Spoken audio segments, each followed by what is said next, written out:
Okay, so some guy named Jim had this script. Here it is. I wanted to know how the patron authentication services might work before we had it installed on our system. So also using EL Commons in a very early on, I was trying to see how do these things work. Now, I could have submitted them from elsewhere, but I decided to test them in 7 itself. So Jim has this great spell check script, which I've completely cobbled, given him credit. I created a function here which uses all the existing methods. In this case, this is a box, information box that Jim has pop up when you get no hit results, and it suggests an alternative spelling to you. I just used that method so I could see while I was playing with the code. I used it as a messaging area. But this shows you how I would read our string that we send from our campus portal. It's just the URL. Saving the variables. Here, Simon Huggard and Laura Guy gave me accounts on their system so that I could actually send to a port that was otherwise blocked on the preview server here, as it should be, as you should all block your ports for these kinds of requests. And then this is how you would construct, when you did get real values from the URL, how you construct the web message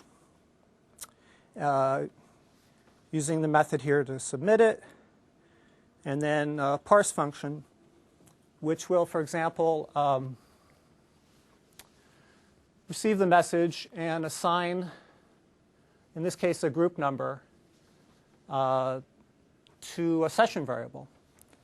And so that is down below. I just went on the web and borrowed someone's JavaScript for a Java session object. And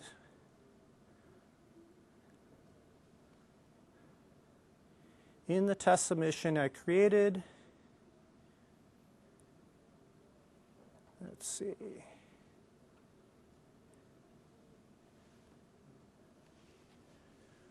I have since I wasn't able to use the live submit and receive, I created a Perl script which just spits back at you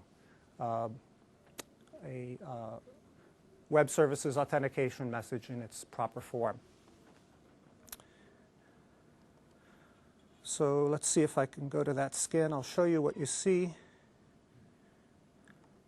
Basically, you can see I was just trying to test how you can employ a method, not the best method, but a method for grabbing more patron information than is currently coming across. Or, in order to customize WebVoyage 7, how much information can we get across? And this is under the heading of send us everything you can. Maybe I want the patron's first name. Right now, if you look in the web service, you get their full name, I believe. We use last name and barcode to authenticate. What if I want to pre-fill some of the forms that are embedded in WebVoyage? Where is that barcode? Where is that available? Do I have to create some other script that's going to run out and get it? Why not provide it up front? What the session variables would do is let you, and I need to get to the right skin here. Okay, that's it.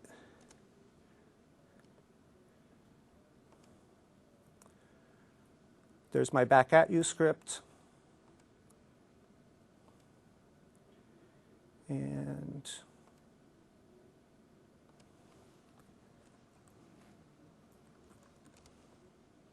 just stashing these values, trying to figure out how to stash them. I shouldn't have to do it. I think it should be available from the web service. Then I tested the controls. Let's see, why am I not seeing this?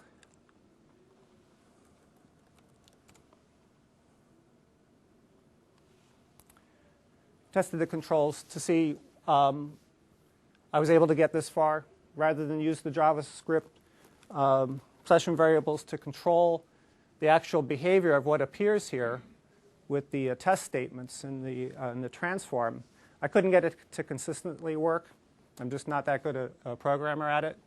But I could make whatever text appear that I wanted to, so I created some dummy variables and was assigning them and testing them. So this is a work in progress, obviously. And what that looks like is the other file in display facets.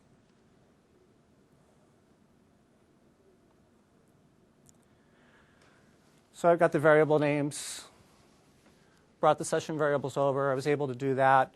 I was able to write the JavaScript into the location on that action box. And then I was testing to see if the person's a staff member, then do this. Couldn't get it to work fully to be able to show you a completely operating system. I'm not even sure if that can be done. But it's just a method of going in and saying if the web service was maybe a little more complete, allowed me to interact with the logic on the page, I'd like to be able to have tests for these blocks and display them or not display them depending on what type of patron that we have.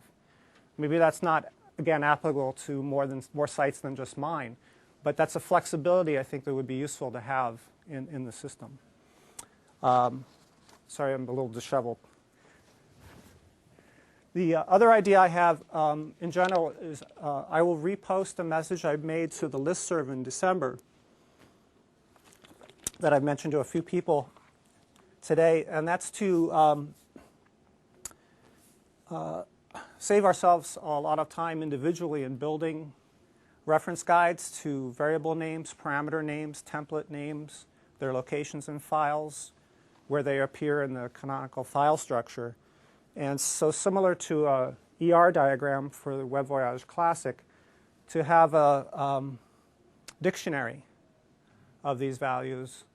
For example, the display XSL file has a listing of quite a number of values. The developers here have their guides. But we're going back in and we're looking at rearranging it. We're giving you our ideas of what we'd like to do differently. We're all going to be building them, or someone here will take the effort to build one and share it. But in the meantime, we're all kind of reinventing that wheel. I think it might be a useful idea to have that. And then the last point I'd like to mention is the great thing that of Ajax, the Ajax utils file, the functions that are used here and that Jim uses are built into that Ajax utils file. And this is a great development. It would be great to see progressive good ideas and adopted code functions added to that, so that since that's already called, we're not all adding our patron auth JavaScript files and everything else, but something that might be deemed useful could be incorporated for the rest of the user community into files like that.